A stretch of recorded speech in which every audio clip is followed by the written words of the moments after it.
प्रितीच्या बाबणीनो तुमकां सगल्यांक देव बरो दीस दिवं म्हणटा. आयज सुंक्रार आनी आयचें शोर्तमान जावन आसा मातुवाचो 25वा विसवोर. वोड 1 ते 13 पर्यंत मॅथ्यू चॅप्टर 25 वर्सेस 1 to 13. आनी आतां आमी पयलें देवाचें उतर आयकुया. दांकवारी आपले दिवले घेवन नवऱ्याक येवकार दिवंक भायर सरल्यो. तांकां घडलें तशें सुर्गीच्या राजांत जातलें. तांचे मदल्यो 5 पिसाट आनी 5 शाण्यो आसल्यो. 5 पिसाट आंकवारींनी दिवल्यो घेतल्यो, पूण आपणा बरोबर तेल घेवंक ना. शाण्यांनी दिवल्यां बरोबर आपल्या शिंसल्यांनी तेलूय व्हेलें. न्हवऱ्याक उशीर जालो आनी त्यो सगल्यो जेवंक लागल्यो आनी न्हिदल्यो. पूण मदयानीर असो आवाज जालो, हो पळय न्हवरो, ताका येवकार दिवंक वचा. तेन्ना त्यो सगल्यो आंकवारी जाग्यो जाल्यो आनी आपल्या दिवल्या वाती तयार करूंक लागल्यो. पिसाटांनी शाण्यांक म्हणलें, तुमचें इल्लें तेल आमकां दियात, आमच्यो दिव्यो पालोवतात. पूण शाण्यांनी अशी जाप दिली, तुमकां आनी आमकां तितलें आसचें ना. विकतेल्यागेर वचात आनी तुमकां विकतें घेयात, हेंच ओरीक बरें. त्यो तेल विकतें घेवंक वेतात म्हणसर न्हवरो पावलो.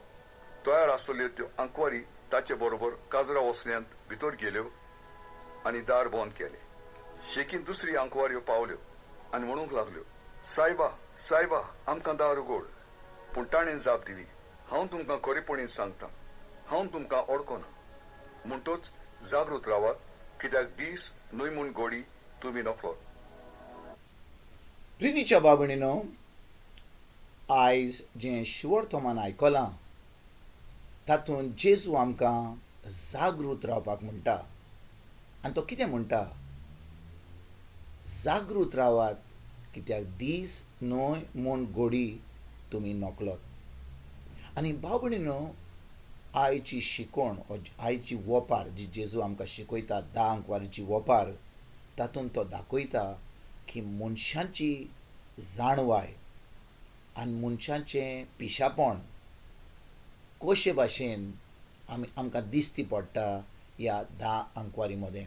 5 आंकवारी हुशार आसल्यो, 5 आंकवारी खरेपणी जें तें करपाचें आहलें तें कोत्तालीं, पूण 5 आंकवारी पिसाट आसल्यो, म्हणजे त्यो फकत आयकताल्यो. आतां बाबणीनो, आमकां ही वोपार सजमोवपाक ह्यो 10 आंकवारी जावन आसा कोण?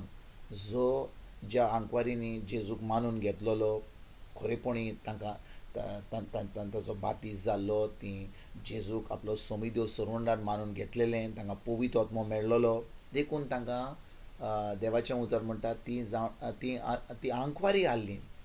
आंकवारी म्हणटात जी आमी संवसारांत आंकवारी जी म्हणटात जी काजार जावंक ना, पूण आंकवारी देवाच्या राज्यांत जावन आसा जी जेजूक वळखून घेतात, ताका सोमिदेव म्हूण मानून घेतात, पवित्र आत्म्या प्रमाणे चलतात, तांकां पवित्र आत्मो मेळटा. पूण ह्या 10 आंकवारी मदें 5 पिसाट आसल्यो, म्हणजे आतां तांकां पवित्र आत्मो मेळ्ळो, जेजूक मानून घेतात, पूण आतां जेजूच्या उतरा प्रमाणे चलनात, मागणें करिनात, पवित्र आत्म्याचें उतर आयकनात, देवाचें उतर आयकनात, आपणाचेंच करतात. म्हणजे समजतात की आतां म्हजो बातीस जालो, आतां हांव क्रिस्तांव जालो, आतां आमच्यान बेश्टें आयताराच्या मिसाक वचून मातशें केन्ना मागणें जालें केलें.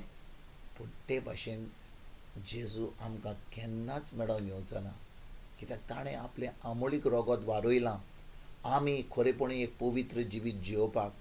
पूण 5 आंकवारी मदें जीं हुशार आसलीं, शाण्यो आसल्यो, त्यो कितें करूंक लागल्यो? सदां काल मागण्यांनी, सदां काल तयारी, सदां काल पवित्र आत्म्याचें आयकोपाक, सदां काल देवाचें उतर शिकोवन तें उतर पाळूंक सुरवात करपाक.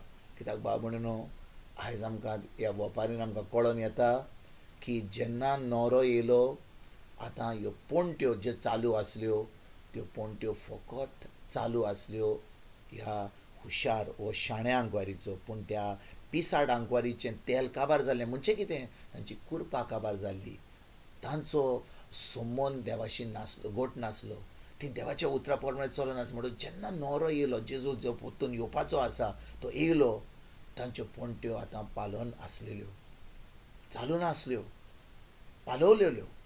म्हणटच आतां चालू दवरपाक तांकां तेलाची गरज आसली म्हणून जेन्ना न्हवरो येयलो ती आतां तेल हाडपाक गेली तितले म्हणसर न्हवरो येयलो आनी शाण्या आंकवारी बरोबर तो भितर गेलो आनी लग्नाचें फेस्त कोमेस जालें पूण ही पिसाट आंकवारी आतां तेल घेतल्या उपरांत परतून येतात म्हणजे ती आतां जें करूंक जाय आसलें तें शिकोवंक जाय आसलें तें जो संबंद जेजूसीक घोट करूंक जाय आसलो तें करून येयली पूण भाव भयणीनो कसलो फायदो जालो तितल्या म्हणसर न्हवरो येवन ताणें दार बंद केलें आनी ती जेन्ना येयली तांकां ताणें नाकारली आनी नाकारली म्हणजे तांकां सर्गीचें राज बंद केलें म्हणटच बाबा कितलो लोक आयज बातीस घेतला कितलो लोक जेजूक वळखता पूण देवाच्या उतरा प्रमाणे चलना खरें आपलो संबंद जेजूशी घोट करिना फकत धर्म करता तांचें केन्नाच तारण जावचें ना ती एक दीस जेन्ना मोत्तेली वय इगोर्जीन वेतेली सगलो लोक म्हणटलो ही स्वर्ग राज्यान आसात पूण खरें म्हणल्यार देवाच्या उतरा प्रमाणे स्वर्ग राज्यान भितर सरची ना कित्याक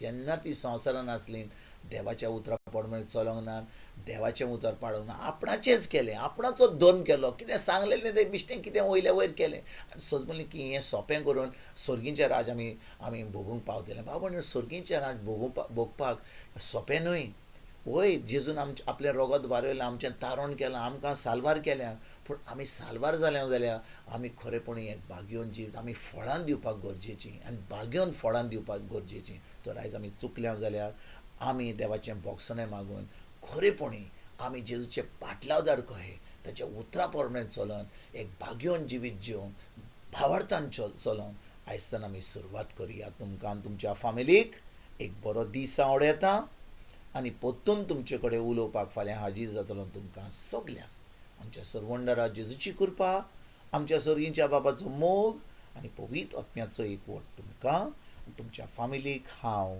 आवडयतां.